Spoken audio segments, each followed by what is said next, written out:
let the dogs out. Like, ooh, let the dogs out. Ooh, ooh. Off the Hook, airing on offthehooksports.com. Your home news, real opinions, and what really matters about Tennessee athletics. Always available on Apple Podcasts, Spotify, Stitcher, Google Play, TuneIn, iHeart. Like, share, follow, subscribe. Always available wherever you find your favorite podcasts.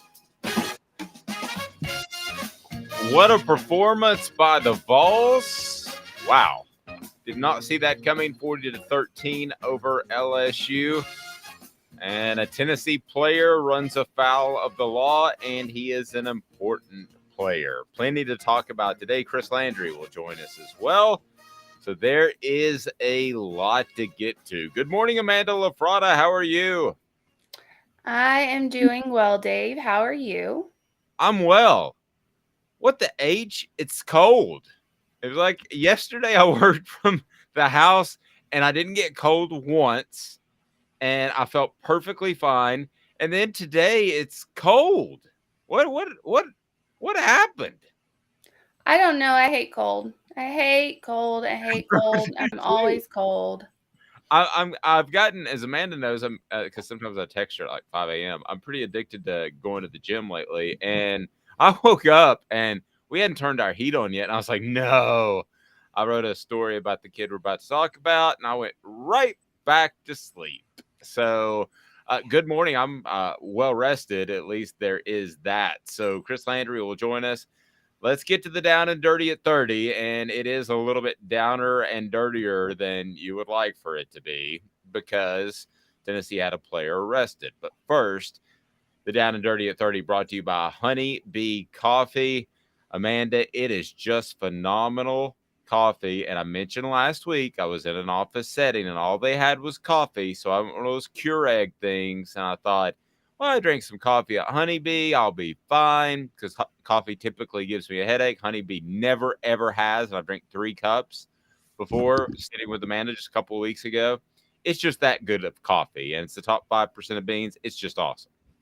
It really is. Like, it's really good coffee. And I hate that. I got the Wisconsin accent. Have you noticed that? Instead of saying coffee, I say coffee. Ugh. I haven't noticed that. I haven't seen that. No, I mean, It's still great coffee, regardless of how you say it. It's just really good. Well, certainly check it out, and you can find them. They've got locations all over Knoxville. We encourage you to go to their e-commerce store. If you go to honeybeecoffeeco.com, honeybeecoffeeco.com. All righty, so here we go. We're planning out the show yesterday. All's good, and we get up for our 5 o'clock production meeting. Maybe not quite that early, and then there is news that you don't want to hear about, but let's discuss. Jaylen McCullough arrested over the weekend. Yesterday, as a matter of fact, according to multiple reports, but by the News Sentinel, it happened at 2030 Grand Avenue. Upon arriving at the scene, the alleged victim of the attack, the aggravated felony assault alleged, he had a bloody, swollen mouth and was missing teeth when police arrived. So apparently what happened is this man admittedly was drinking with his friends and went to the car to get something. I don't know what he went to get, but he comes back and he goes to the wrong apartment, knocks on the door. Nobody answers, probably thinks his buddies are playing a joke on him, opens the door, and there is reportedly Jaylen McCullough and a young lady. So at that point, he exits the building and exits the apartment and begins to walk away. According to the report, a man follows him and eventually punches him in the mouth, knocking him down some stairs. So the alleged victim said at one point that he, quote, didn't have to be a blank about it. There are a lot of questions. There's a lot of gray area. Well, let's talk about this from a football perspective before we get to what the H were you thinking. And that is Jaylen McCullough is one of Tennessee's better defensive backs amongst a group that's really not that good.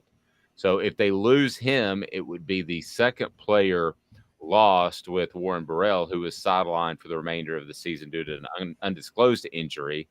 So now you've had three players that have been arrested over the past month. You had Savion Herring from Monroe College in New Rochelle, New York, and linebacker William Mohan from Michigan. Neither of those dudes were going to play, I'm told, and they were booted immediately. And it's easy to say, rah, rah, rah. Josh Heupel, you did the exact right thing. You got them off the team. This one's a little bit more difficult. And I just want to get your take to start. Amanda, what do you think of this story? What's your immediate rapid reaction?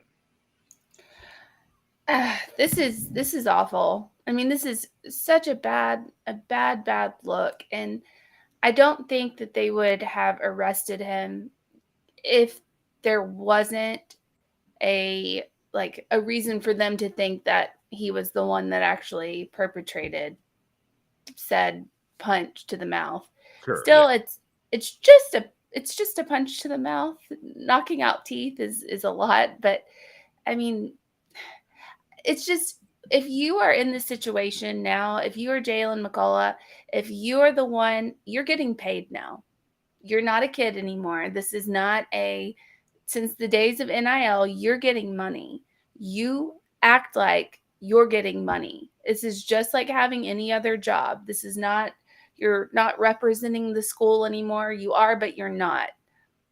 You're no longer this like, oh, he's a kid, he's a student, he makes mistakes, yada, yada, yada. No, you're getting NIL money. You act like you're employed. That's what you do.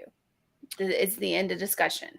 Well, but you also are that's all true. You also are a representation of the university, and I've been really impressed by this sense of team that the Vols have had, and the fact that they do stick up for one another. Now, let's look at the incident specifically, because yes, he's going to face more criticism, and players will as we move forward in things like this, because they are getting paid. It's different. You don't shelter them because they're amateur athletes. So, but let's look, and some of the people are offering some of their thoughts. John says, well, dude said some stuff to Jaylen.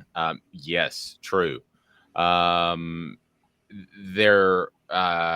said that came inside his apartment while drunk, though. Yes, true. So I'm with you.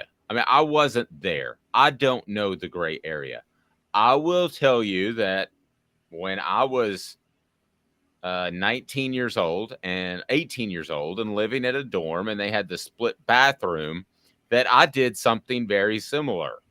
I went to a Doors cover band and watched them, and overly indulged, broke the law in and of itself in that. I was 18. And I beat on a door because I got confused, and it was not my dorm room. The guys opened the door. They were a cool couple of stoner dudes, and they were like, "Hey man, wrong room." And I'm like, "Oh, my bad." So that was it. Now, but had I barged into the room, and let's say something was going on romantic, I don't know. But had I barged into the room, I could see how they would be upset. You don't punch somebody. I could also see that you follow somebody, and this guy, he admitted to saying you don't have to be a bleep about it. He very well could have said a little bit more. It seems like... What's the bleep? Don't be a jerk about it. And don't accept... Okay. Okay. So he admitted to saying that. So did he say more? Did he say, hey, jackwagon, don't be a bleep about it? Was there a real altercation? I don't know. The police didn't seem to think so. I want to give Jaylen McCullough credit for just coming back, showing up to the scene. He did leave the scene. He could have punched him and not known how serious it was, yada, yada, yada. But he did come back to the scene. He fessed up. He was arrested. So there is a lot of gray area here. And the reason I discuss the gray area is really because of football. I'm not discussing the gray area over the morality of it. It was a stupid encounter by everybody involved. We can all agree with that. The dude that went in the room, the Jaylen McCullough coming out, confronting him again. There was probably yipping and yapping back, and then the punch. So I'm looking at this purely from a football perspective, and it will be interesting to see, because of the gray area, how Josh Heupel handles this. It was very easy to kick the dudes off that I just mentioned earlier. They weren't any good. There's a player I mentioned one time who referenced a high school young lady, and she had the private school mini skirt plaid thing, and he made a reference to her, and he was thrown off the team. Well, he wasn't any good, so it was an easy way to free up a scholarship. This guy's good. This guy's important. So I'm interested to see how Josh Heupel handles this. Will he be suspended for the Alabama game? That just when you look at felony aggravated assault, you automatically would think, yes, you're suspended for the next game. I mean, that just on surface, okay? But Amanda, here's how these things go. So if this has not happened already, and since it was last night, I'm going to assume it hasn't. But here's how these things go. Josh Heupel calls Jaylen McCullough. Jaylen McCullough goes into Josh Heupel's office. Jaylen McCullough sits down. Josh Heupel says, tell me what happened. You may not even have to say these words, because I think they do respect Josh Heupel, but you may say, or it is at least implied, do not lie to me about this. Because if you lie about what happened, even if you were in the wrong, you're in a lot more trouble. So if he comes clean and he says, I punched him in the mouth, Josh, or Coach Heupel is how he would refer to him. I punched him in the mouth. He barged in. This is why I punched him in the mouth. He got a little yippy. He got in my face. All of that. Now, the police didn't think that was the case. But if you tell Josh Heupel that, and he has communication, which you're technically not supposed to do with the police, because that could be interfering with the investigation, but it does happen. And he gets some sort of communication by the police that everything was kosher in the way that Jaylen McCullough handled it from that point forward, then yes, he could play on Saturday. Absolutely. Just don't lie is what I would tell Jaylen McCullough if he's watching the show or listening right now. Do not lie. Come clean, even if it means you have to sit for Alabama and get suspended for a week or two. Don't lie. Don't lie. Right. Well, my thing about this is, and I've dug a little bit deeper into it, because I mean, I woke up and just saw it on Twitter, and I was like, well, okay. So on offensesports.com. Well, yes, I did, but that was from your tweet. So I didn't realize that he was actually, I thought it sounded like the guy left the apartment and went walking down like into the street, and Jaylen McCullough apparently just took off after him. That's not what happened. No. He got hit at the door. He hit him at the door. And the reason the guy has like teeth missing and stuff, he fell down the stairs. Well, now according to the reports, let's be really clear here with the News Sentinel.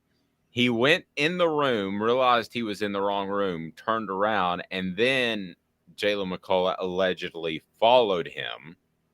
And at that point is when the altercation happened. Yeah, he said he was approximately 30 feet from the door. Okay. So you're 30 feet. You're saying, if you're that dude, my bad, and walking away. Now, did he say, my bad, don't be a jackwagon, what's wrong with you, jerky boy? Did he, I'm using nice language. Did that happen and cause him to get punched in the mouth? I got no problem with that if it gets in your face.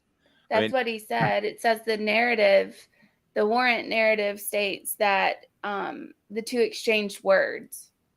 So if the two exchanged words, this is my thing. You come into a guy's house and you go in, and this is what the guy is saying. This is what the victim is saying, that he went in, he backed out and apologized. You don't know if he did that. You don't know if he did that. It's not like Jaylen McCullough pulled a gun on him or something. I mean, they started exchanging words and he punched him. It's a punch. How many people have thrown a punch? I guess everybody, right? I mean, we've all thrown a punch. If we were all arrested on felony assault charges for throwing a punch, the majority of us would serve time. I mean, yeah. I mean, it's assault. It's assault, but in today's, like, this is what's wrong with today's society. Here I'm gonna go. It's an assault. So scary. Yes, it's an assault charge. But when back in the day when you were younger, I mean, people got in fights and no one went, to prison over it. You got into a fight. That's just what happens.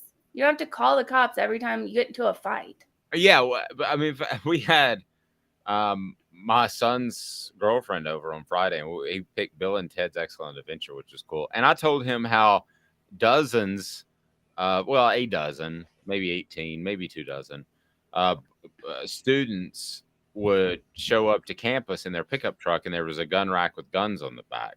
That seems today absolutely insano. But you get arrested. Oh, but back then it wasn't anything. I know. So I don't know exactly what happened. If there was a lot of yipping and the guy got in his face, then you have every right to punch somebody. You have every right to defend yourself. The threat of if I go up to Amanda and I say, Amanda, I'm gonna knock the bleep out of you. I'm gonna beat you up. She has every right to hit me. Okay, so a verbal attack. Trust me, I've covered way too many of these things, but a verbal threat gives you the right to defend yourself. Crazy Nug said the charges will be dropped. I wouldn't be surprised. I also wouldn't be surprised if he's suspended for the Alabama game. It's just something that Tennessee didn't need. And I think it will be a bump in the road, something they'll overcome.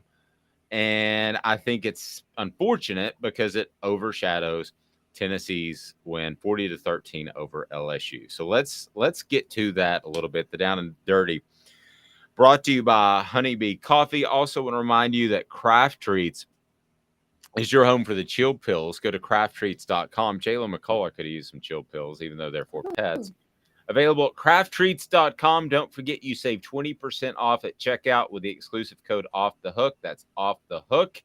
That's crafttreats.com. You will absolutely love it. So again, go to crafttreats.com. Use that promo code, get 20% off with the exclusive code Off the Hook. And the chill pills help with digestive issues for your pet.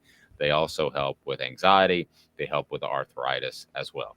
So there was one heck of a football game. And as far as answering the bell, when has Tennessee ever answered the bell better than that? I would say not in many years. There was some volatility atop the college football polls that affected the Tennessee-Alabama game, but it is still, as we reported last week, if both teams held serve, would be the highest ranked matchup between Tennessee, Alabama in the game's history. That's insane. 1902, I believe. The Vols are ranked number 6 in the AP poll, which is 2 spots higher than UT was ranked last week before the 40-13 win over LSU. Alabama drops to 3 in the AP poll, which is what we defer to. But whether you go coaches or AP, they both add together where the average ranking is 4.5. So the highest that this matchup has ever been in the history of the series is 5. So that is just, I had my son check that. I had my wife check that. I had Caleb Calhoun check that. It blows me away, the significance of it. A couple of notes that you can check out on offthehooksports.com. If you tuned out over the weekend after the game, Byron Young saying it was the best game that he believes that Tennessee's played under Josh Heupel. Tennessee's game plan was pretty simple. They wanted to run out there and find out what LSU would play, and receiver Jaylen Hyatt, love this guy. He said, quote, we wanted to see if they were going to drop 8 or they're going to come out there and say their guys are better than our guys. And he said in the receiver room, we take that as disrespectful in this offense, and that's what they did. And they didn't throw for 500 yards like they've done before, but they were very balanced and efficient and still explosive in the passing game. So 239 efficient yards passing. Jaylen Hyatt, 4 passes for 63 yards. And Tennessee got an absolute ton of praise for its offense. The Vols, though, I think an interesting stat. Tennessee is 11th in the SEC in total defense. That's not good. 396 yards allowed per game. They're 5th in the SEC with 18 points allowed per game. So what does that tell you? That tells you that bend don't break thing that we used to all hate is just a part of college football now. You're going to give up yards. So in the red zone, the Vols are 2nd best, in the SEC and 7th best in the nation. That's really good. If that doesn't change, Tennessee is going to definitely win 9 games and might win 10. Hendon Hooker's Heisman campaign, it's getting close to time for Amanda and I to book a trip to New York City. His odds, though, dropped 40 a bit from 1,400, which is 14 to 1, to 1,600. The reason is CJ Stroud's running away with this thing, has a 60% chance of winning the Heisman, but Hooker pulled even with Alabama quarterback Bryce Young after Young did not play against A&M. Southern California quarterback Caleb Williams' odds dropped because of Stroud's went up.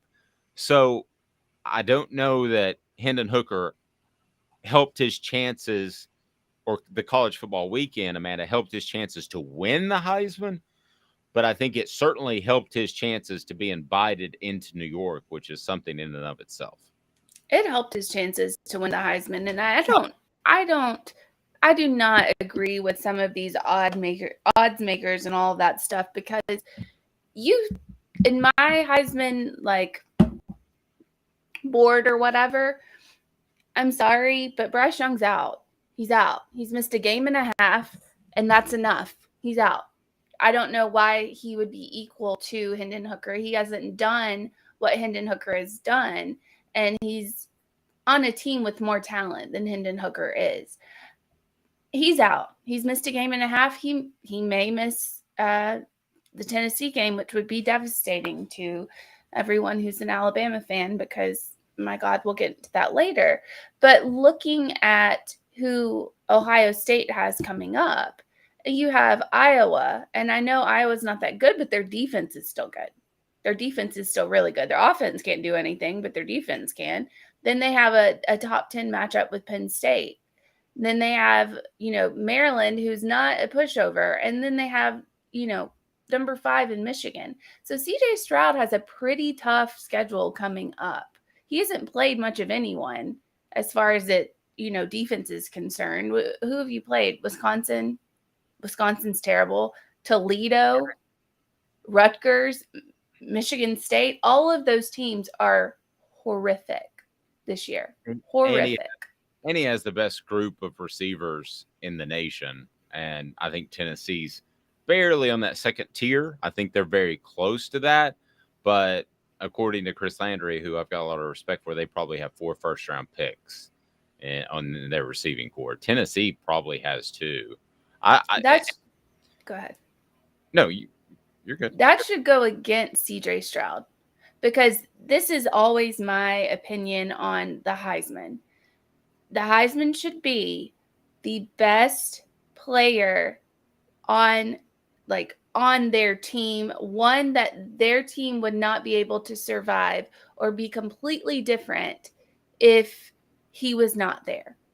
That should be your Heisman winner. The one that makes the biggest difference on a team, takes them from a 5-win season to a 10-win season, or takes them from, something that they would be pretty much not good unless he was on that team. CJ Stroud, you can replace CJ Stroud with probably the two people sitting behind him, and it would be the same concept, considering their schedule is kind of weak, except for coming up soon. He didn't play well against Notre Dame at all, and I don't know why no one looked at that, because he did not play well against Notre Dame.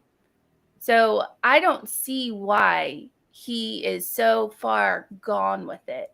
He's not so far gone with it, and this is something that people actually vote on, so it's not like you can take the statistics and, oh, he's automatically the winner. You have to look at what Hendon Hooker is doing at Tennessee. What he's doing is far better than what anybody else is doing in the country. We had a question on the message board. There's some confusion about the rankings. We always defer to the AP, but we do cite the coaches poll. So the coaches didn't change. Same as last week. Alabama 1, Tennessee 8. Still comes out to a 4.5 overall ranking. And then in the AP, which good for them, they got up and did their homework. They're not the sports information director who has other things to do and just says, Coach, is this okay? And sends it in and doesn't make significant changes.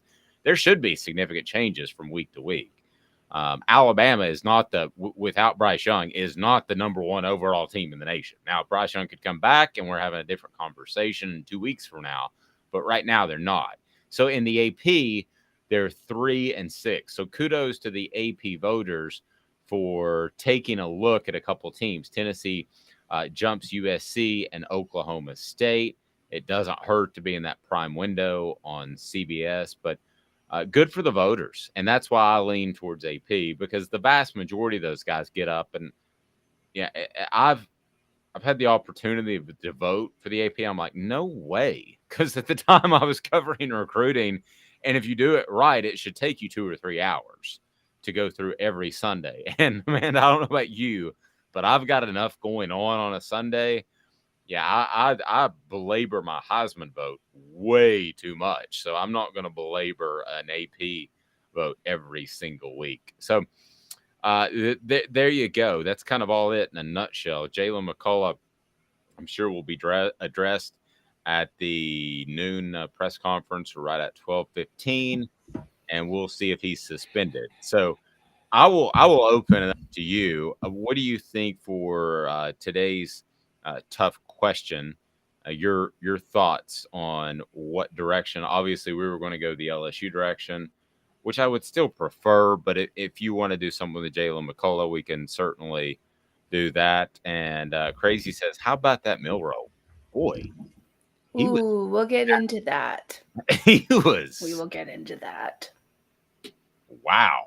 When's the last time you've seen this? Just feeds the fodder that I've said and Amanda said. Amanda brought it up first, that this is Nick Saban's last year.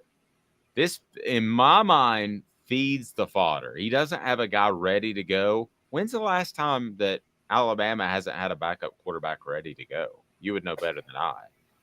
So Jalen Milroe this is a whole thing, and I am prepared for this because I was at the game. I was at Texas A&M, Alabama on Saturday. I was at that game. I have never seen such a poor display of game management from an Alabama quarterback.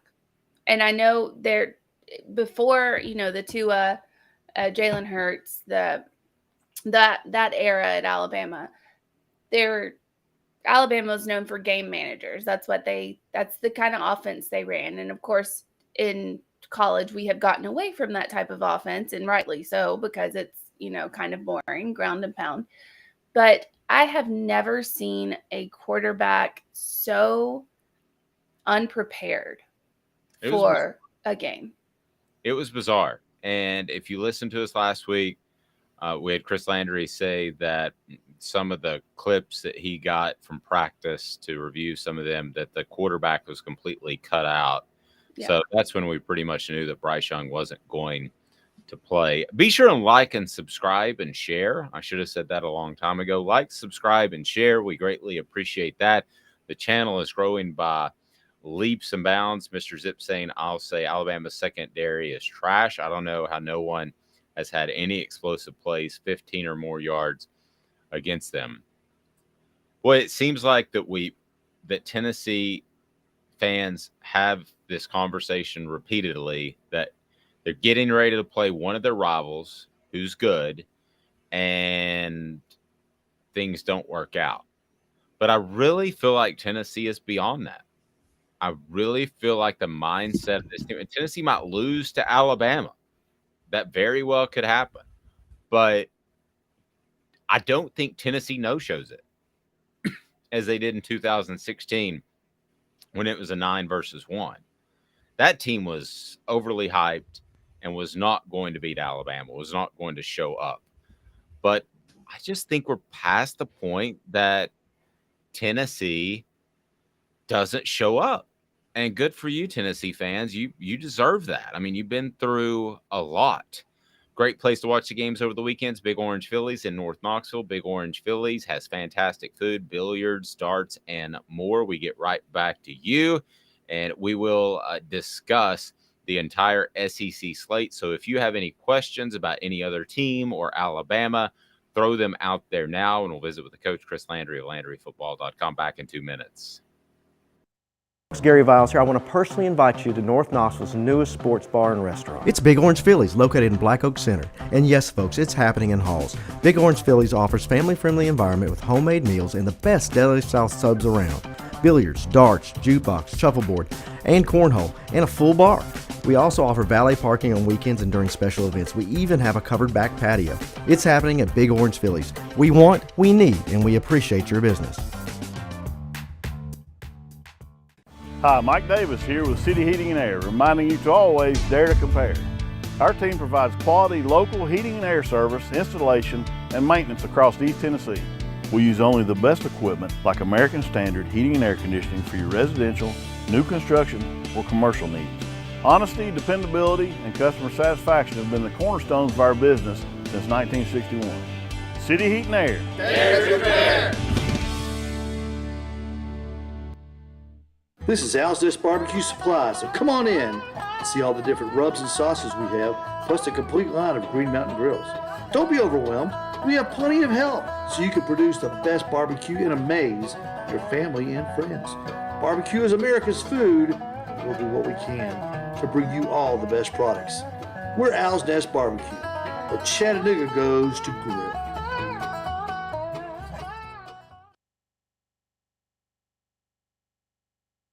Do you want to own the more that owns every job? Then get to Vassy Lawn and Garden in Cleveland and get you a Toro. I'm David Vassy, here to talk to you about Toro. With a Toro Zero Turn, you'll get more out of every minute and you'll reach the finish line faster. At Vassy's, we like to say, no matter if you're mowing 3 acres a week or 11 lawns a day, homeowners and business owners alike find confidence in equipment they can trust from top to bottom. Vassy Lawn and Garden, Highway 60 North in Cleveland. Man alive, it's worth the drive.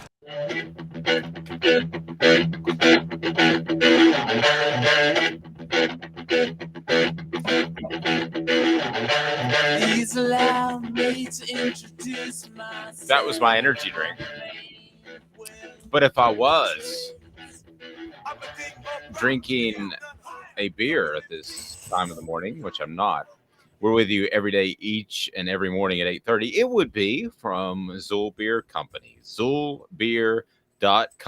Worldwide award-winning craft beer. Great place to hang out downtown with parking.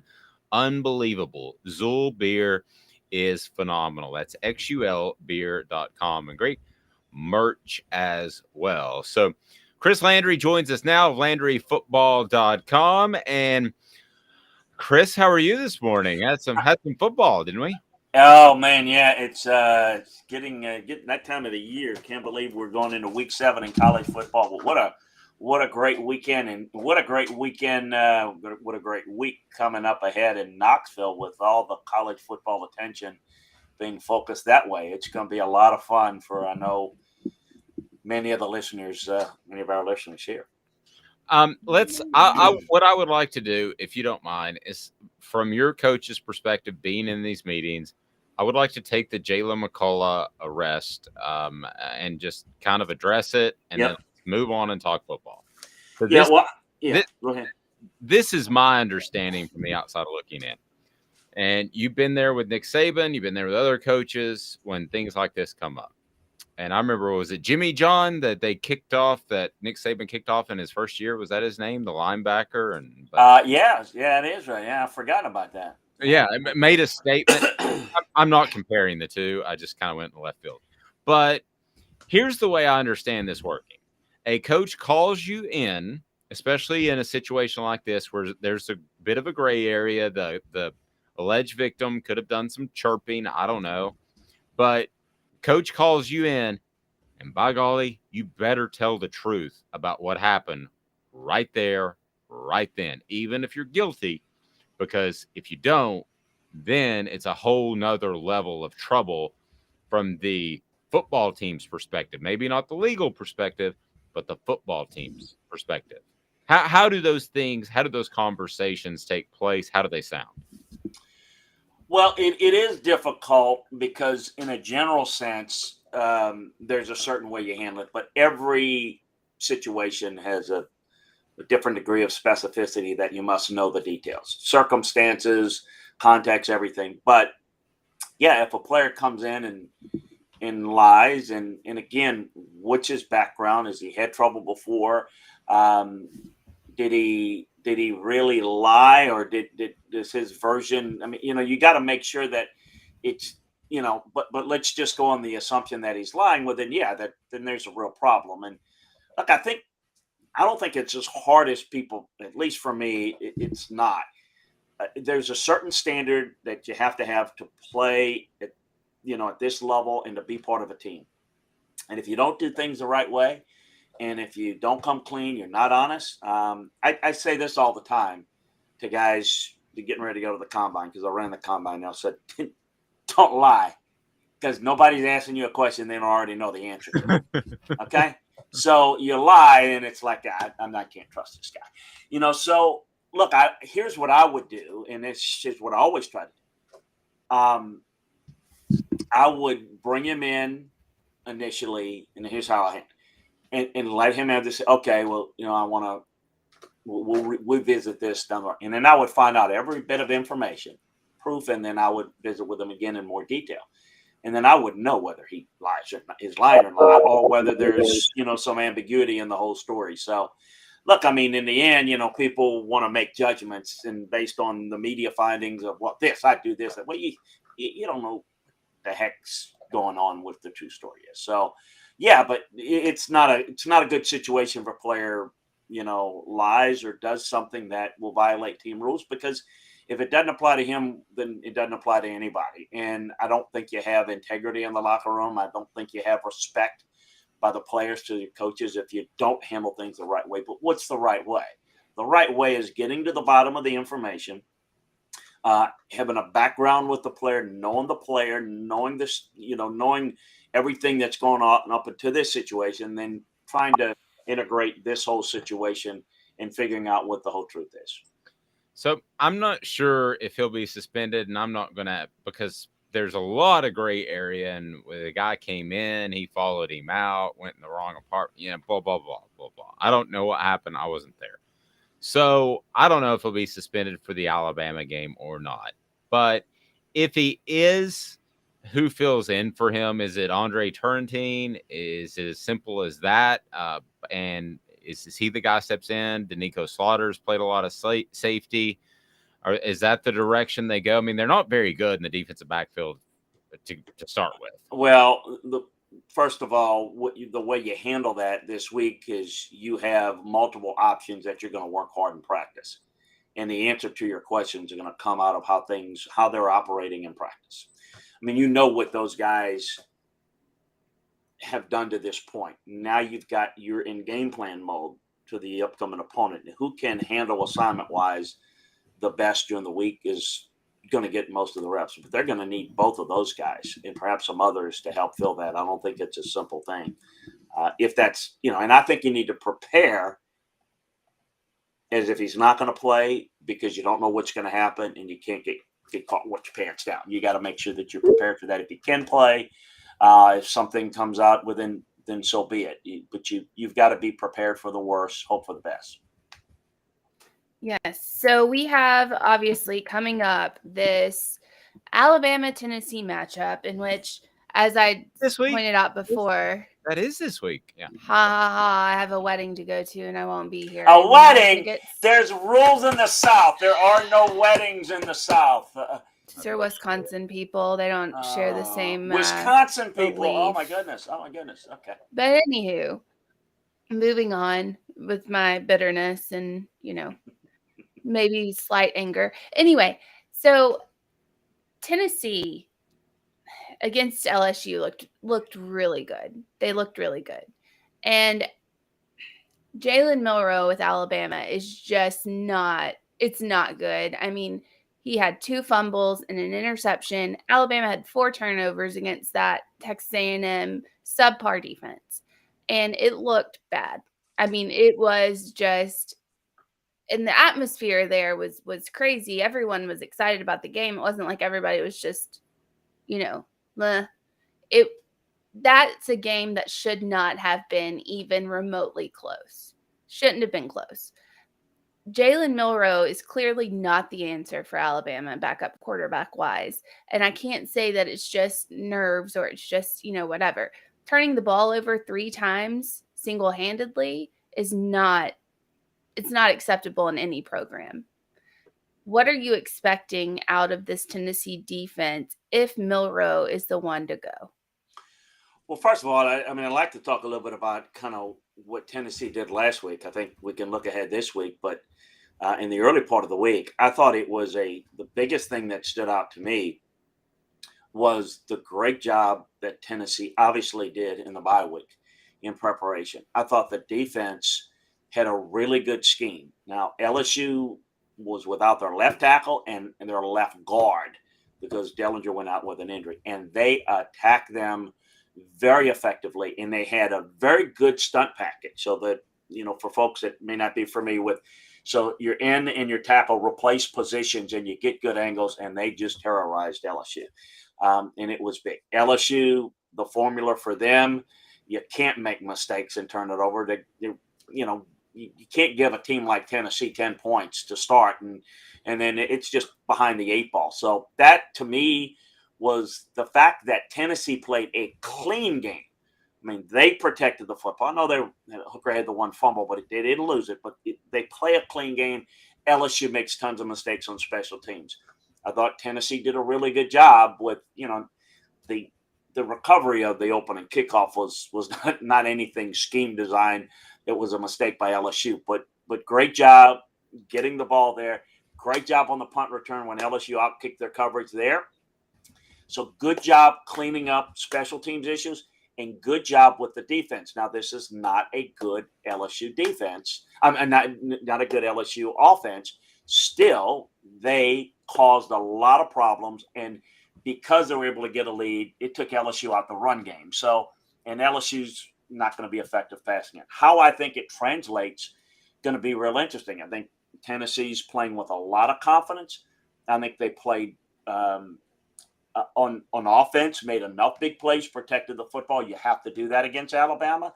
And look, I'll say this, that to me, it's not about, whether they can beat them or not. Here's what it really comes down to.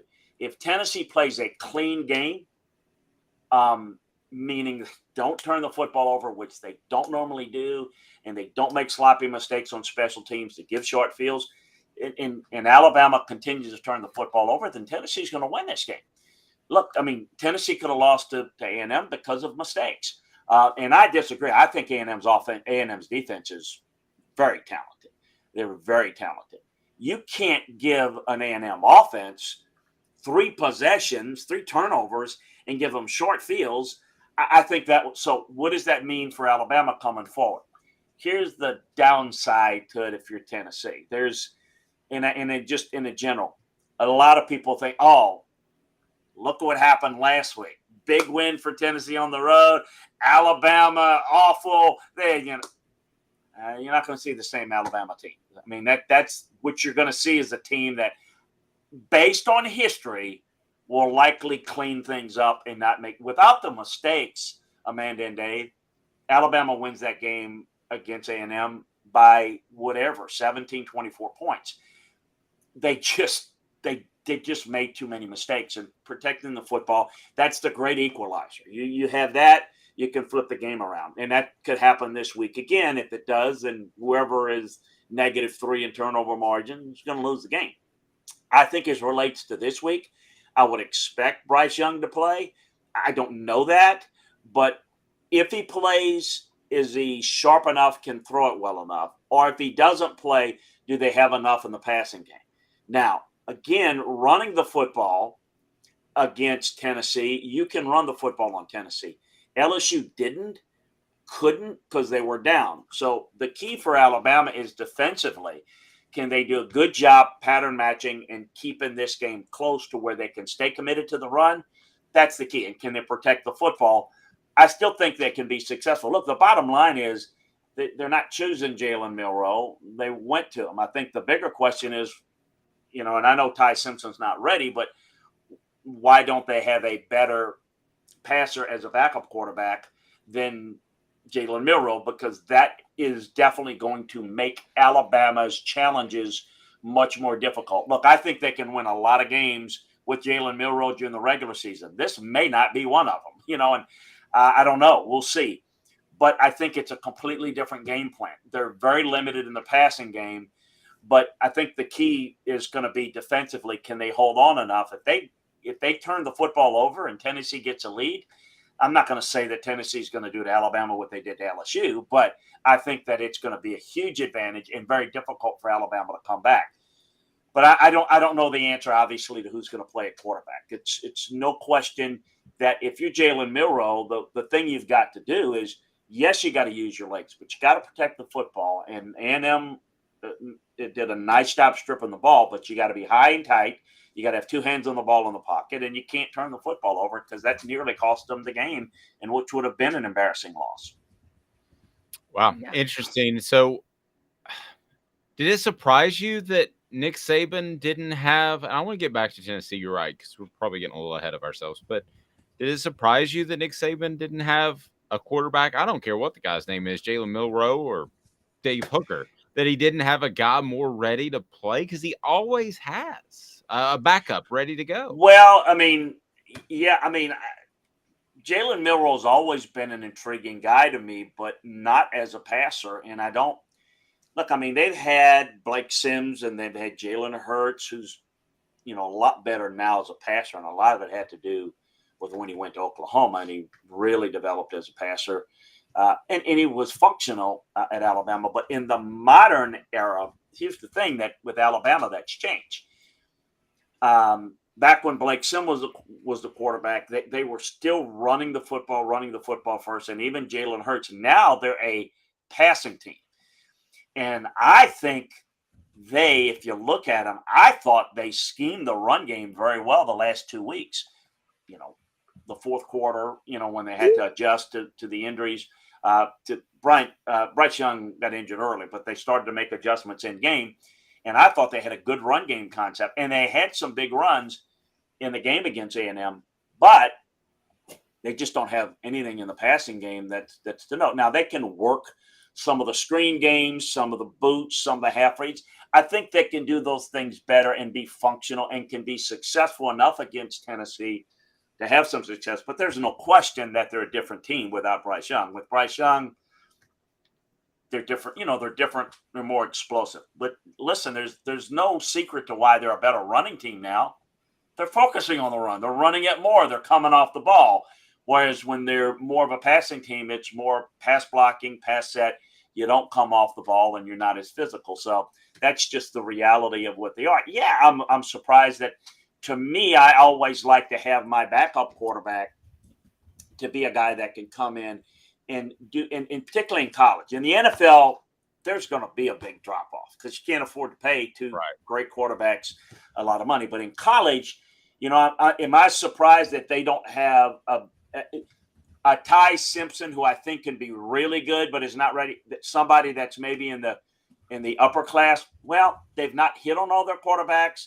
And I think it's tougher in today's world to have backups that are as good because of the transfer portal. Because if they're not starting, they're departing. They're leaving. So it's just, it's one of those things that we have to look at. and say going forward it's going to be difficult. But yeah, Jalen Milroe is a change of pace, a different type of guy, but they have to play well around him. The one thing I'm noticing outside of the turnovers, though, the defense has stepped up in a lot of respects. The running game has picked up, so there's positives in it. I just think that this is going to – I mean, I think Alabama can win this game with Jalen Milroe, but not turning the football over like they did last week. I think Tennessee, look, they have – it's just kind of almost shaping up as like a magical year because they're playing well and they get Florida and LSU in the right spots. So those are big-time wins, even though when you look at the tape, you know that Florida and LSU are not all that good. Still, it's 5-0. You're ranked. You're hosting Alabama. And maybe you're getting Alabama even without Bryce Young or without a healthy Bryce Young, and you get them at home. I mean, you can't write a better script if you're Tennessee. It doesn't guarantee a win, but it's the best position possible. And I just think it's just my experience of coaching with Nick Saban and saying I just wouldn't get overly confident about seeing the same Alabama team. I know they struggled against Texas. I know they struggled against Texas A&M. But I saw that last year too, a lot, and they got better. Are they going to get appreciably better this week to beat the Tennessee? I don't know. And when do you can watch it? I mean, I'm telling you what he's doing behind the scenes. Alabama's like an 8-point favorite. Every player in that building is going to say, nobody respects you. It's all about Tennessee. You got no – he's going to make it like Alabama's a 10-point underdog. And when does he ever get the chance of that? If you listen to him all last week, been around the guy and noticed. I told you guys last year, all this talk about, A&M, go over there. We're 20-point favorites last year. And I just keep pointing. Nobody listens to me. And then, I think that Tennessee's going to get Alabama. I mean, Alabama's going to get the Alabama's going to be very attentive in this game. They're going to have the Tennessee's going to have their attention, maybe in a way that A&M didn't, and it's probably had a lot to do with their preparation last week in a lot of regards. So I think this is shaping up to be a lot of fun. Yeah, Tennessee already, if nothing else breaks their way other than Bryce Young not playing on Saturday, has had more good fortune in this season than any other season dating, and I'm going to write a column about this, dating back to 1998. Now, I'm not saying they're going to win a national championship, but Chris, if you remember, you had the Syracuse pass interference that was pass interference, but it would have been really easy to keep that in your pocket. They had the turnovers that Florida committed when they were able to beat Florida in Neyland. They had a third-string guy named Marcus Alton, who was nicknamed the Rooster in the national championship game. They had the Clint Sterner fumble. Everything seems to be breaking Tennessee's way, but they deserve a lot. And you're right. They're not a championship maybe team, but every good season has that. I mean, you go back and look at every team. I go back to some of the great Miami teams. I know people don't remember this, but one of the teams with Ray Lewis and Ed Reed and all those guys, and I can remember them in the Big East playing BC. And BC's going in, and there's the fumble and the pitchback fumble that looked like the A&M, Arkansas game. Or else they don't get out of Chestnut Hill with a win in that game, and people kind of forget that because they go on and they steamroll everybody. We forget about nobody's forgotten what A&M did to Alabama last year, but what Florida did and what Auburn did and how Alabama had a hard time putting LSU away when they had like 39 scholarship players and everybody quit on Ed Orgeron. I mean, it's like. A lot of it is motivation, focus, maturity level, and that's the thing that Saban puts on the most. But I didn't mean to interrupt you, but you have to have that, but you got to step in there. Like, look, LSU came out and imploded. Well, guess what? I got news for everybody. This is the secret in 40 years of football. Winning games is more about what you don't do than what you do. everybody says, well, if it wouldn't be for the 3 fumbles and the 2 sparks market, that is what costs you games. Okay, it's not about your height. We live in a highlight world. That's all people tend to focus on. It is not the highlight plays that win you games. It's the dumb plays that lose you game. You'll lose more games than you win. And so it's why if you got a bad team, and I learned this from Parcells. Parcells is probably the best I've ever seen because he's done it a few times. He goes into a bad situation and then become good right away. Not, like better. Why? Cleans up everything. They don't turn the football over. They don't make mistakes. They're good in the kicking game, meaning punt coverage, kick coverage, returns. And then they just don't play stupid football. So they inherits a team that can maybe win 2 games and they win 6. If you do that, then you build talent, then you develop a consistency. The problem in college, it's really difficult because these young guys, particularly today, they feel themselves, they're this, they're that. So when my day used to insulate them. Now with social media, you're all great, you're all this, you still won. When you come close to losing or you lose, that's when players that's when they're in the front seat and they're looking for answers. When you're winning and you're playing sloppy, they think they can get away with it. It's just human nature. And so I think playing clean football is the key. And again, we'll find out this week. I would anticipate if you're Tennessee playing an Alabama team that's going to clean things up, because I know the head coach is going to be lighting some what's up this week. Well, Chris, along those lines, you actually transitioned exactly where I was going. And that was, excuse me. He's getting choked up over this game. To the doctor, apparently. I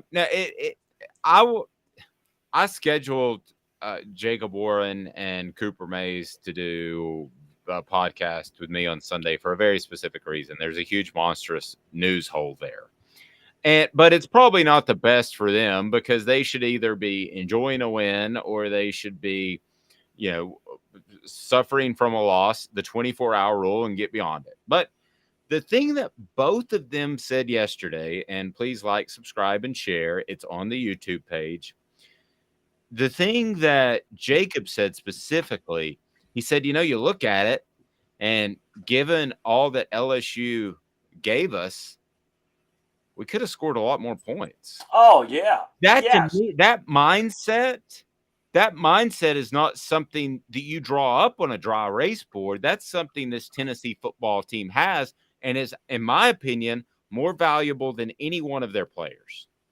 Look, it was 23-7. LSU's defense did one heck of a job in the first half, keeping it to that because their offense and their special teams gifted Tennessee some easy scores. That game could have easily been 30, 34, 7 at the half. Now it doesn't matter, but the point is you can't rely on people gifting that to you. But when they do, you pounce on them. I think they did a good job. I think we could quibble on the margin of victory is not the issue. It's just jumping on a team. They've done that. Look, I mean, that's consistently, and I guess to my point, is the most impressive thing about Hendon. Hooker 1 and the Vol team 2. And I think they take his lead. Hendon Hooker, and I know he had the fumble that he didn't lose. He protects the football. And the guy, I mean, the negative plays are reduced. Look, Florida made mistakes. Pitt made mistakes. Tennessee was a cleaner football team in both of those games, as well as LSU, and that's why they are better. Yeah, they've got more explosive qualities, but I don't think their offense was in rhythm as they're capable of in any of those 3 games, particularly the first 2, more of this last one, because this was a better LSU defense. But they're doing this even though I don't think they played their best on offense. But they're playing clean. And you don't need to be, and that's important, you don't need to be that higher-powered, we got to score 50 points a game every time.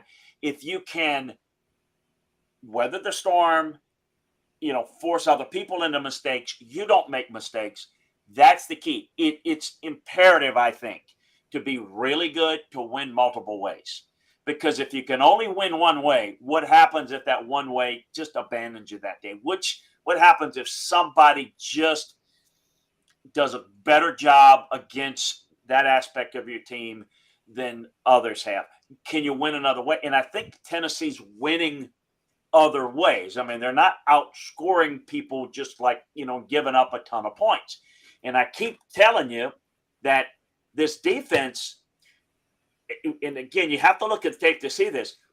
The outside, the coverage outside for Tennessee wasn't very good. LSU couldn't exploit it. Maybe Alabama can't exploit it. Pitt couldn't exploit it. Florida couldn't exploit it. But there are things that are good. The pass rush is good, and that is the focus we've talked about all the time, and I know you've mentioned. What about coverage? What about the secondary? There's limited they can do there. But what you can do is ratchet up the pressure. If they don't have to cover as long and you can get the quarterback off its mark, you got a real chance for success. Now, again, Richardson as a passer, Jaden Daniels as a passer, obviously with Pitt in their backup, that's not Tennessee's problem. You create pressure, and I don't think some of those people can beat you in the passing game. So the question would be, if it is Jalen Milroe, if they can bring good pressure, can they do the same thing? Can they have the same amount of success defensively? We'll see. I think you're going to see a much better offensive line for Alabama, and the protection scheme's better. So we'll see. And then the other thing, as I said, I'll say it again, it's going to be the key to this game is Tennessee's going to have to stop the run. And we said that against LSU, and I said there are two ways you do it. They have to stop the run with numbers, or if they get a lead, then LSU's not going to stay committed to the run because they can't. They're behind. Well, it was the latter here. So I am curious to see if this game is close and competitive. Can Tennessee stop the run for 4 quarters? Look, that's what's great about it. That's what's great as a challenge for a football team. Let's see if we can do it. And, but I think the defense has been good situationally. I think the defense has had vulnerabilities that other people haven't exploited. And then we'll see this week if this Alabama offense, with some of the issues that we've discussed, can exploit that or not. I mean, I think that's going to be the fun part of this matchup. It's going to be a lot of fun. I tell you, there are a lot more people that are going to pick Tennessee. Not that matters, but in most cases, particularly since everyone thought that including me, that Alabama would blow out A&M, there's going to be that reverse effect of, well, Tennessee's better, and so look out, Tennessee's going to whip them. And one thing I will tell you, what happened last week and 2 weeks ago, it's 12 one-week seasons. Which you think from last week just doesn't quite figure it out. I mean, the first half of Vanderbilt against Ole Miss, what was that? I mean, there are a lot of things that just jump out and say, wow, didn't see that coming. And that game against LSU didn't surprise me because, it surprised me that LSU was so sloppy. But because they were sloppy, it didn't surprise me that Tennessee won. I thought Tennessee would win it, but win it decisively has a lot to do with, like any game, how well Tennessee played and relative to LSU. And then can you bring enough pressure to force those turnovers too? That's a big part of it. We chart turnovers in football and coaching, unforced errors and forced errors, kind of using the tennis term. Do you, like for example, A&M punched the ball out against Alabama, but you got to have 2 hands on the ball in traffic, and that doesn't come out. So, yeah, it's a good job by A&M, but it's a result of you not doing your job. But then, like the one hit where, it gets knocked out with the helmet, that was more of a better defensive play, a forced error. So I think you got to force turnovers, and you don't give them up, man, you got a good chance to win any game. And that's what Tennessee's doing right now for the most part. Amanda wants to jump on board, much like you would jump on board a Pettigo bicycle. Absolutely. Great. Pettigo Chattanooga, locally owned, where you'll be treated like family. The region's foremost electric bike experts. They put their hearts into helping you find the perfect electric bike and get the most out of it for years to come. If you order just an e-commerce bike online, you're not going to be happy because they're not as good. And if you need it serviced, good luck with that. Do you know anybody that works on e-bikes? Pedigo does. Pedigo Chattanooga. Amanda, sorry. Oh, you're fine. This Alabama team, if you want the ball, just ask Jalen Milroe for it, because apparently he'll just hand it right to you.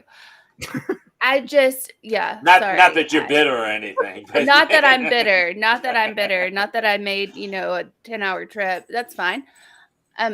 But moving forward, let's set aside Jahmyr Gibbs, because for Alabama, he is one of the best running backs in the nation, and not even just in the nation. He's one of, I believe, Alabama's best running backs in history, and that's saying a lot. I mean, the way he runs, he's very powerful. So that's something I know Tennessee will have to focus on, especially if Milroe's there. Like I said, though, if you want the ball, just ask him for it, because he'll just hand it to you. Continuing on, Alabama's defense. I know we saw somebody on the chat board say that, their secondary's trash. They're ranked number 1 in the SEC and didn't allow a passing touchdown on the first 4 games of the season.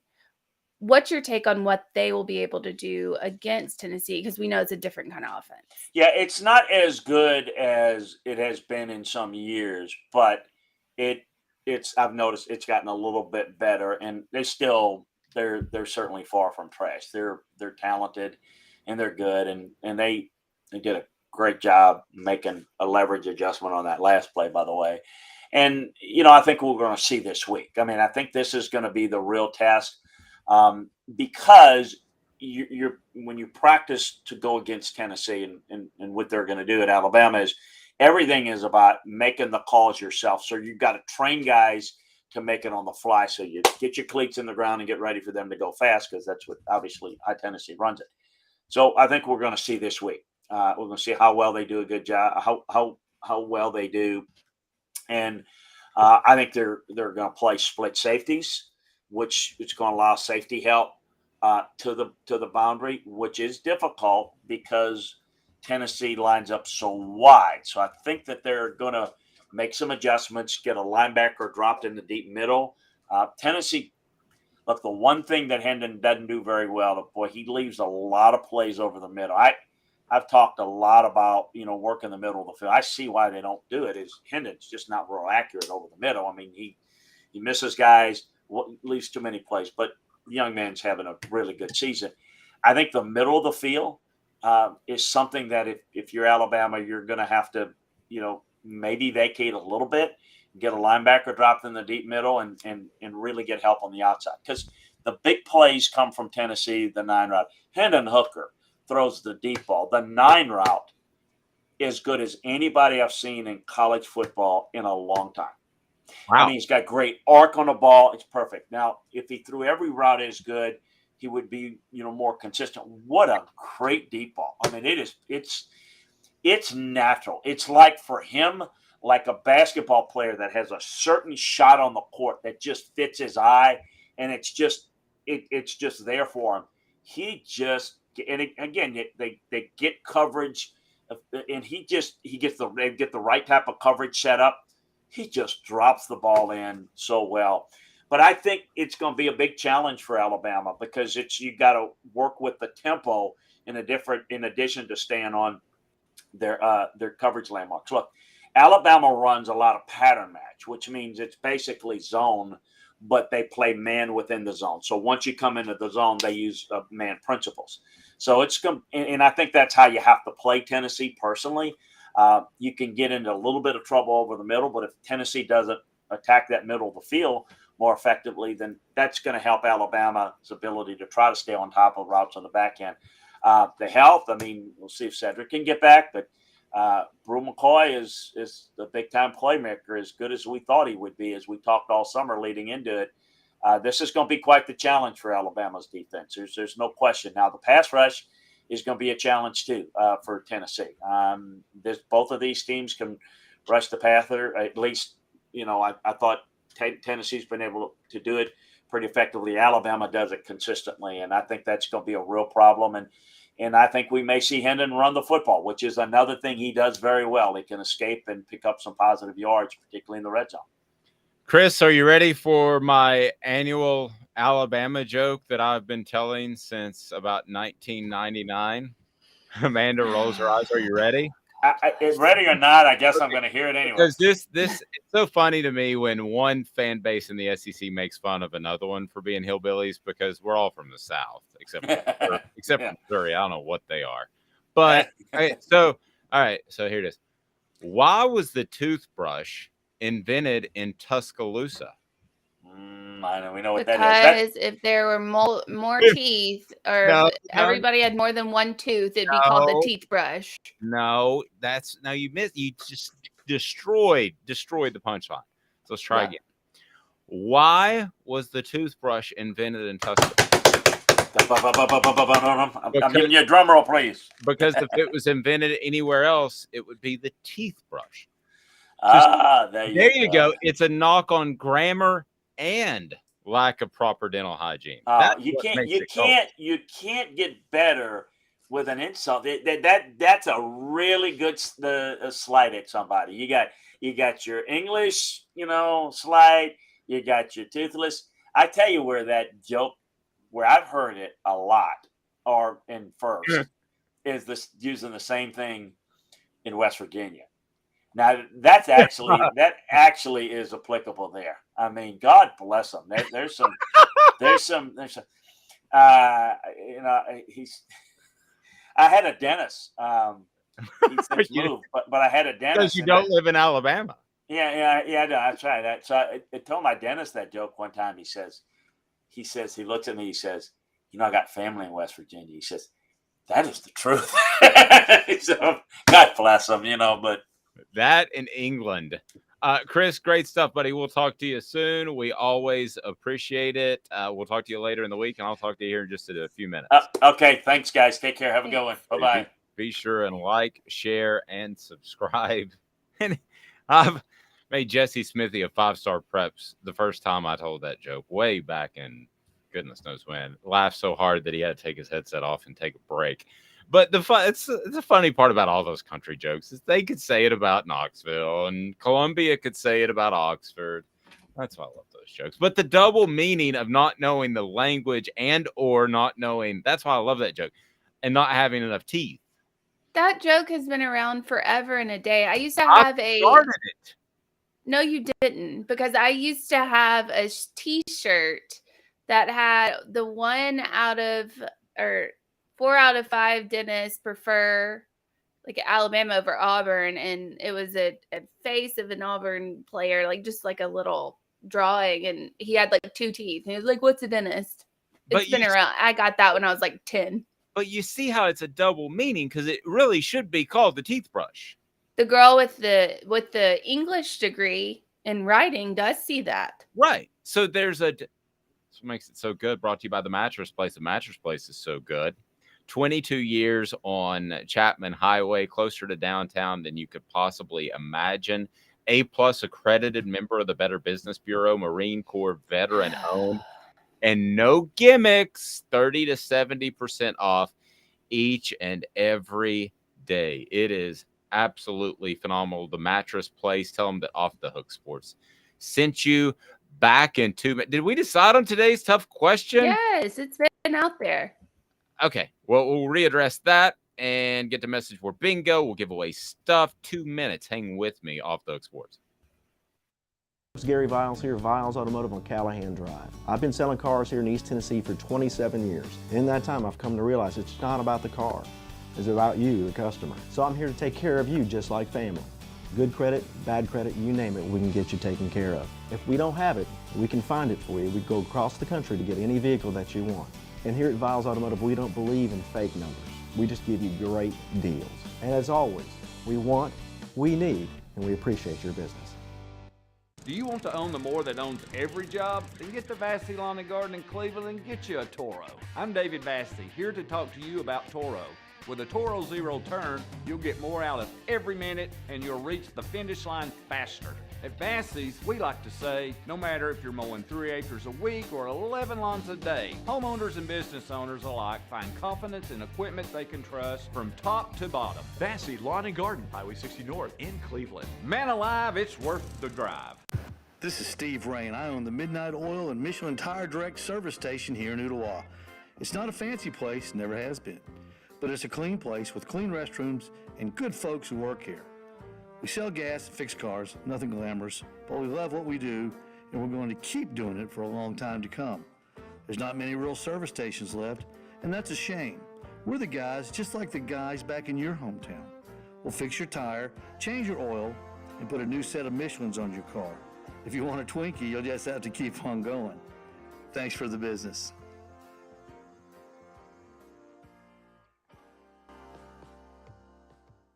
Hi, Mike Davis here with City Heating and Air, reminding you to always dare to compare. Our team provides quality local heating and air service, installation, and maintenance across East Tennessee. We use only the best equipment like American Standard heating and air conditioning for your residential, new construction, or commercial needs. Honesty, dependability, and customer satisfaction have been the cornerstones of our business since 1961. City Heat and Air. Dare to compare. On your research. We're working like heck. Today's tough question. What's the real debate? You sipping my Soupe Guadalupe? Exclusively on Off the Hook Sports with Dave Hooker and Amanda LaFratta. You drinking my sake kimosabi? Oh my God. Today's tough question brought to you by Andy Mason, the realtor that you should call if you're buying or selling. I've said this before.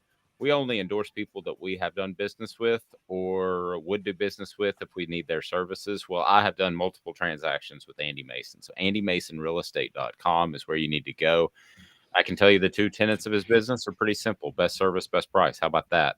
And he does it. I've told this story before. I did not know that my friend in high school, Andy Mason, was a realtor. So I went with someone else. Early in my youth, as they say in that one movie. What's that movie? Oh, it's with oh crap. Anyway, I know it's about the uncle and something about my cousin Vinny. So yes. Andy, I learned quickly. Realtor just wanted to churn and burn with me, and that's when my next purchase, I made it a point to call Andy Mason, and AndyMasonRealEstate.com is where you need to go if you're even thinking about buying or selling a home. Again, best service, best price. You're going to be absolutely blown away. That's AndyMasonRealEstate.com. So what is today's tough question? Richard says, greetings from Portland, Oregon. By comparison, is probably warm today. So, and Richard's up early too. All right, so be sure and like and subscribe and share. Richard, I'm talking to you. And Brittany's working on our This Day in Sports History. So everybody like and subscribe and share. Richard said, love your show. I appreciate that. I hope you're staying safe in Portland, Richard. Hope you're staying safe. What's going on in Portland? Something bad? It's just all around just terrifying the last couple of years. So I hope you're staying safe. I have learned through my traverses over this past year that there are some places Amanda just doesn't like. No, it's not. I don't like it. It's just the crime. Richard just responded with guns. Yeah, there you go. One word, no caps, no exclamation point, no period. Guns. Lots of caps. See what you did there. Finger guns. All right. So what is today's tough question? And I will vote. Okay. Today's tough question. After seeing the details, should Jaylen McCullough be suspended against Alabama? And it is no, self-defense. Nah, but still not good. Yeah, you can't do that. And yes, that's inexcusable.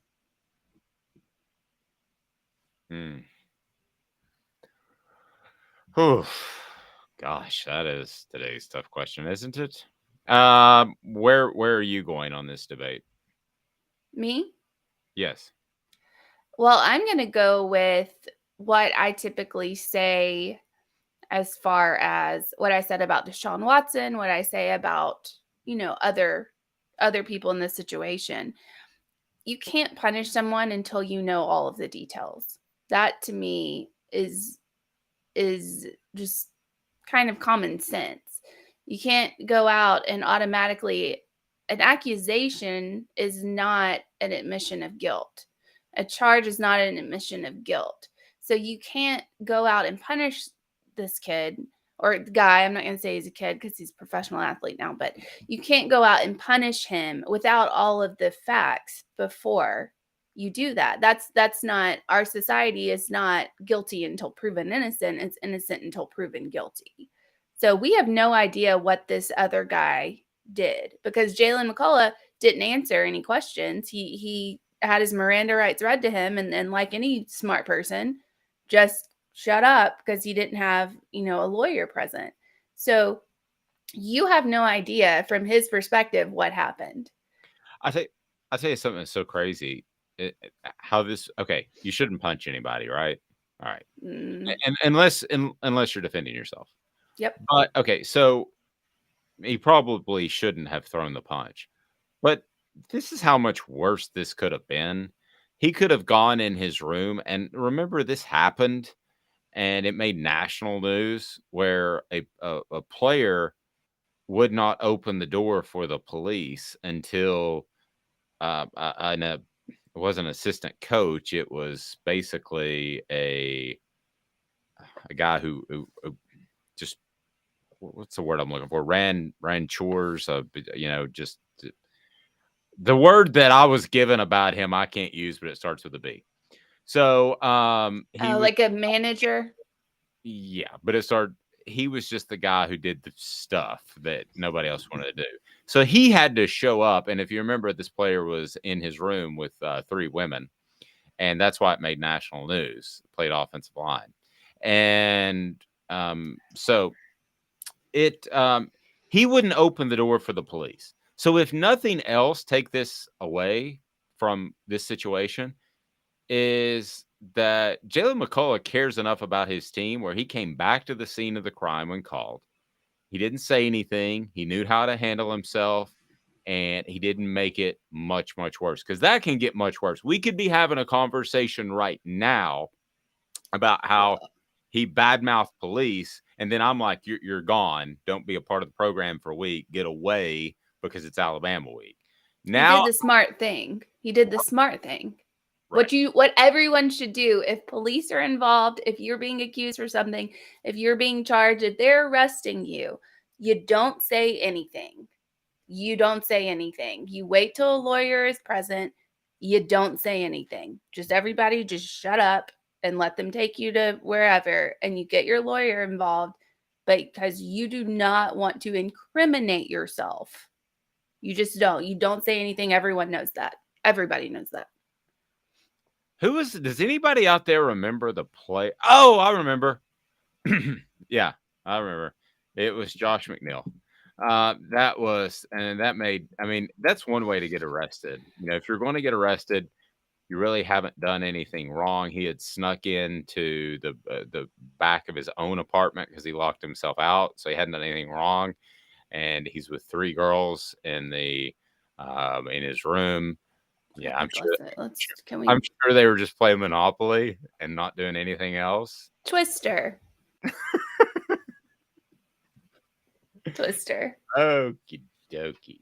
I'm sure that's exactly what they were doing. So that went back a while, and that made national news. So I wonder what Josh McNeil is up to nowadays. We should give him a call. All righty. I'm not playing Twister with him. I'm just letting you know. Josh McNeil? Yeah. That was one of the I was really, really disappointed. That was one of the most surreal moments that I missed, because me and Austin Ward, who covers Ohio State now, we would split the beat. And I was always the one that was slightly better bouncing around and getting player interviews, while he would kind of stick with the press conference part. And so I was bouncing around getting player interviews, and Josh McNeil, against Tennessee Sports Information Direction, just walked in and said, "I've got something I want to say." And That, and you should have seen that. I missed it, and that's before everything was recorded. But you should have seen the look on all the media's faces when he came out of there to besmirch me by being with 3 women at the same time in my hotel room. It was nothing like that. We were playing Twister.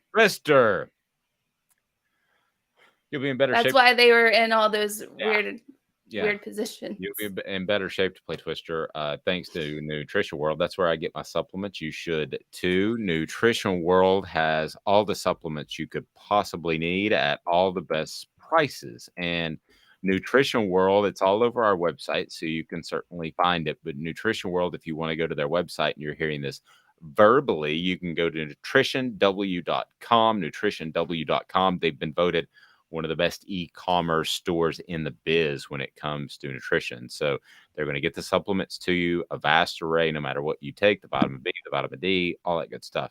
So, Brittany, I thought you were going to have this day in sports history. Did I miss it? It's message board bingo. We're going to we're doing that too, but I'm thinking ahead. All right, so message board bingo is now your opportunity to win. What are we going to give away today? How about some chill pills? If you go to crafttreats.com, you can use Off the Hook as a promo code and get the chill pills that'll help with the digestive issues that your pet may have, also anxiety and arthritis and more. So that is crafttreats.com. Use the promo code use the promo code Off the Hook for the chill pills. So that's what we're going to give away today if you can beat me a message board bingo. So here's the way this shakes out. Message board bingo. Amanda will read a message that has been posted on a specific team board. If you can tell us who the team board is before I can, and I'll give you about 10 seconds or so, then you will win a gift pack from Craft Treats. And the chill pills are what we primarily talk about, but they've got other stuff, so I'll hook you up and be sure and take care of you. So let's go now. Message board bingo. I do worry about our coach's coughing. He's been doing it for several weeks, and every time they showed him on the sideline, he was coughing. I think I know who this is. I'm going to give you 10 seconds out there. Brittany's got my This Day in Sports History. I love Brittany. Daniel says Tennessee. Daniel is correct. It is Tennessee. That's what I was going to say as well. I thought it was Tennessee. He coughs a lot. I can't say anything because I got a bit of a raspy throat. So, Daniel, congratulations. I'll put my email in. We will hook you up. Oop, let's give him the wrong email. You can email me and I will hook you up with some chill pills and we'll take care of you. All right. So we got time for another one. Let's go. Let's give more stuff away. I love it. Ready?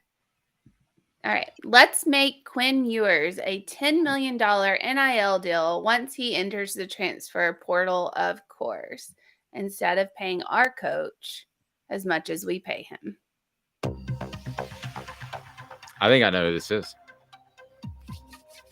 It's easy for you to say that, and then everybody on the message board guesses, and then you deduce what it is from the message board. Okay, I'm not looking at the message board. My eyes are closed. You can see my eyes are closed. I'm going to type in who I think it is. Okay. So I just sent it to you. Am I right? No. Oh. You're wrong. Darn it. Okay. So we got OU, Oklahoma. That was my guess, RG1. We got Clemson. We got Ohio State. We got Texas A&M. Who got Texas A&M? Because that is who it is. Brittany got Texas A&M. Brittany, I know Brittany. you don't have a dog. Do you have a cat? Do you want my dog? Do you want my cat? No, she can't. Do you have a cat? We have a cat that went from a stray to an outside cat to now lays on my pillow, and I'm allergic. I have one more, and it's not for guessing because everyone probably knows who it is, but just one more that I want to read. Okay. An electrophysiomagnetic pulse is a low-intensity burst of a magnetic field at a frequency designed to scramble sensory electrons and disrupt the brain's electrocurrents. The result is an instantaneous and temporary loss of motor strength and muscle control. It's not a coincidence this person muffled the kickoff right by the sideline. Muff the kickoff. He said muffled. Like a muffaletta. I know who that guy is. Have you ever had a muffaletta? No. It's like a really, really good sandwich. Like in New Orleans. I think I know where this is. It's gotta be LSU, right? Yes. Yeah. That's the most ridiculous thing I've ever seen. He circles the guy on Tennessee's sideline that he thinks is doing this. A quick second to say, everybody on the message board and everybody that's not on the message board, everybody listening, you guys are the reason we do this. And kudos to Tennessee fans for taking over Tiger Stadium. I never thought that would have happened. Touché. And not only that, but Josh Heupel pointed this out in the seats early. And it was just, I looked at my wife and I said, I don't know that I've seen this impressive of a display on the road.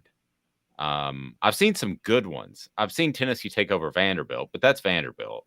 But to take over Tiger Stadium the way Tennessee did was just phenomenal. And I didn't know it was going to be like that because I mentioned to you that tickets were still available out of Tennessee's allotment last week. So I didn't know the travel was going to be like that.